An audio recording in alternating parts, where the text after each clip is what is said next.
Zini vendet.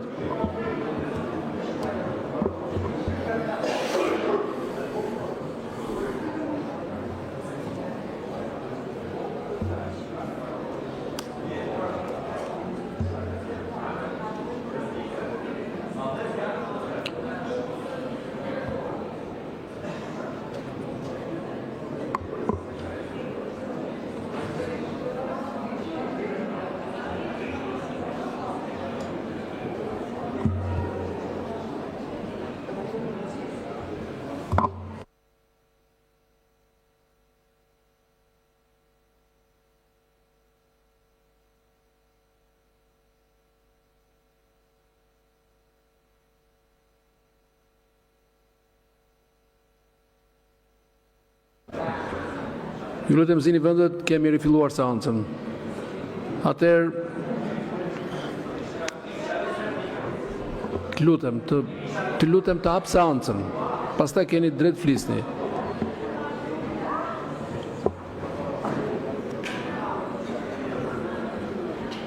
Seanca u ndërprer mbas një kërkese të kryetarit të grupit parlamentar të Partisë Socialiste. Çdo kryetar grupi ka drejt të kërkojë ndërprerjen e seancës dhe siç ka ndodhur kështu do të jetë më vonë. Unë jam i detyruar patjetër që të bëj ndërprerjen e seancës. Kam verifikuar pretendimin e zotit Balla dhe zoti Flamunoka ka përdorur fjalë jo parlamentare. Ju lutem zëna Topalli, ju lutem, unë nuk ju kam përqeshur ndonjëherë. Edhe s'kam për ta bërë kur. Ju lutem. Tani unë s'mund ta përsëris fjalën që u tha këtu, është në 2 herë. Sipas rregullores tërheq një vëmendje dhe ju lutem të respektoni kodin e sjelljes. Zoti Noka dhe çdo deputet tjetër. Tani më fal, çfarë është ky padurim? Po s'ka nevojë ta sqarosh. Po do sqarosh pse përdorët fjalë që janë të palejuara për të përdorur?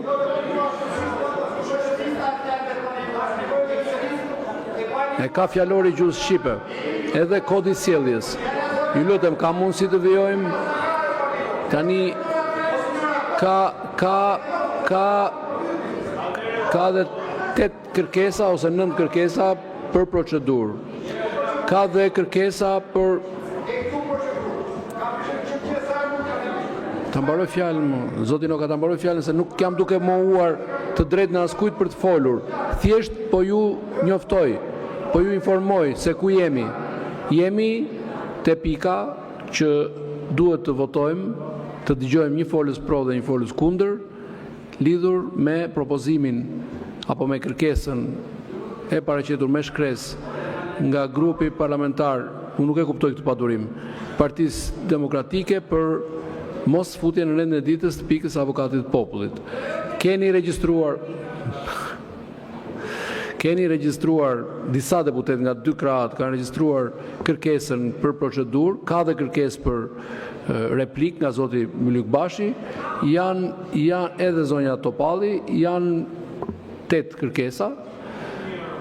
Ftoj kryetarët e grupeve parlamentare të mbajnë një qëndrim, i kaloj fjalën me radhë zotit Balla dhe zotit Klliçi. Ju lutem zotit Klliçi, uluni, keni fjalën mbas zotit Balla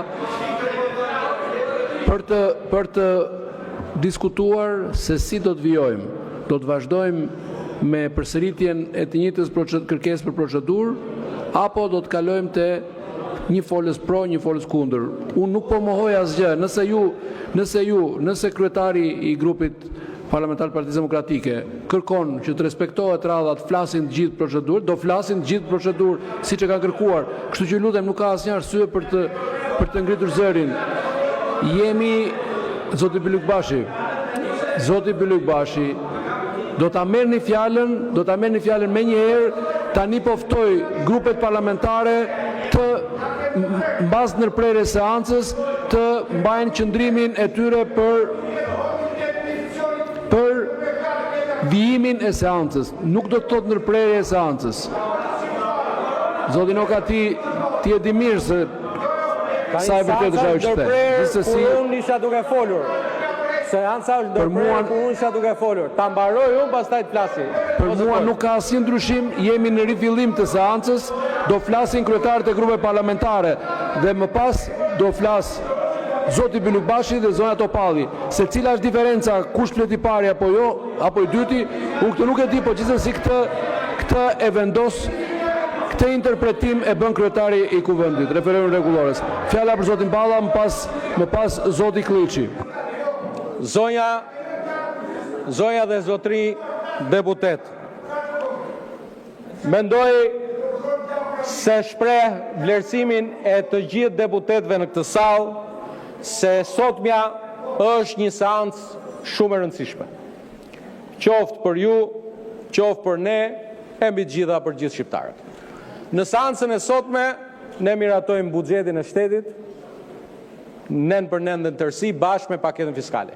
Për ne, kjo është një prej çështjeve, ndoshta çështja më e rëndësishme, për shkak se dalim para popullit shqiptar me një buxhet më të madh në histori dhe me plot të mira për ata që na kanë dhënë nderin e madh i përfaqësojmë kuvend si shumicë. Me rritjen e pensioneve, me rritjen e pagave dhe me plot investime të rëndësishme. Kjo është për ne. Edhe ju në fakt sot keni një seancë të rëndësishme.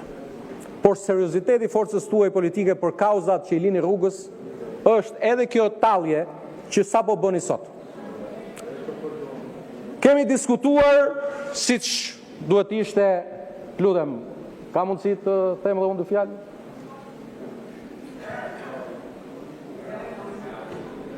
Dhe kemi diskutuar se sot ka një debat të rëndësishëm për raportin e OSBE Odirit për zgjedhjet. Do ishte në nderin e forcës politike që ka kërkuar mocionin me debat, të ndaleshim dhe të gjenim një kohë të saktuar se kur të zhvillohet ky debat, që të kenë mundësi ta ndjekin qytetarët, ju në këndvështrimin tuaj, ne në këndvështrimin tonë. Po ju talleni. Ju talleni me gjithë kauzat që nisni. Talleni me kërkesën tuaj për bërë mocion debat për zgjedhjet, për raportin e OSBE Odirit. Talleni me kandidatët. Si that, Lepuri that, po këta kush janë? Ne jemi këta. Ne jemi këta. Ne jemi nën kryetari i partisë që është këtu. Ne jemi antarët e kryesisë që janë këtu. Ne kemi firmosur për këta. Edhe si tha ky, se kur të fyej ky i vetmi flamur që nuk di kur është ngritur flamuri, të fyej ky, është fundi botës. Është fundi botës. Si tha, këta tha, Gjoje, këta tha i ka bindur Ervin Saliani. Këta u ka mbushur mendjen Ervin Saliani. Edhe hallin e brendshëm të partisë tuaj, na sollet tu. Tani, të dashur qytetarë shqiptar, ti tregojmë popullit të vërtetat e mëdha të këtij procesi. Jemi 1250 ditë në shkeljet ligjit. Si kuvend, 2 legjislatura, 3 proceset nisura, të tradhtuara rrugës, u çua drejtuesi sotëm i grupit parlamentar në mbledhjen e sotme dhe tha, ka një praktik, tha, se janë tërhequr firmat. Nuk është e vërtet, ashtu siç e thatë ju. Ju kur nuk e keni gjetur konsensusin mes vetes. Është 10 minuta kjo pjesa. Jo, është 3 minutë, jo 10 minuta, është 3 minuta procedurë kryetari i grupit Partisë Socialiste dhe edhe 3 minuta Zoti Klliçi. Më pas do të vijojmë me 10 minutë nëse do të bini dakord të rishni fjalët për procedurë. O kryetar, unë po marr, meqense ju nuk e respektuat rregulloren si duhet, unë kam të drejtën të flas 10 minutat në emër të grupit parlamentar. Nuk kemi kaluar te diskutimi 10 minuta. Ta mbaroj te procedura. Ta mbaroj. Jo, Kjo e para sa për të procedurën, është për këtë pikë të rendit ditës ka vetëm një folës pro, një folës kundër. Jo më s'ka procedurë për procedurën, se procedurë është kjo. Tani, kemi 1250 ditë që tallemi me këtë proces. Ne po ju a themi që sot ne do të votojmë avokatën e popullit. Me kandidaturat që i keni sill ju. Nuk kemi sill ne as i kandidaturë. Zoti kryetar, po e ndërpres fjalën këtu për ta rimarrë prapë për të sqaruar gjithë pozicionin tonë. Faleminderit.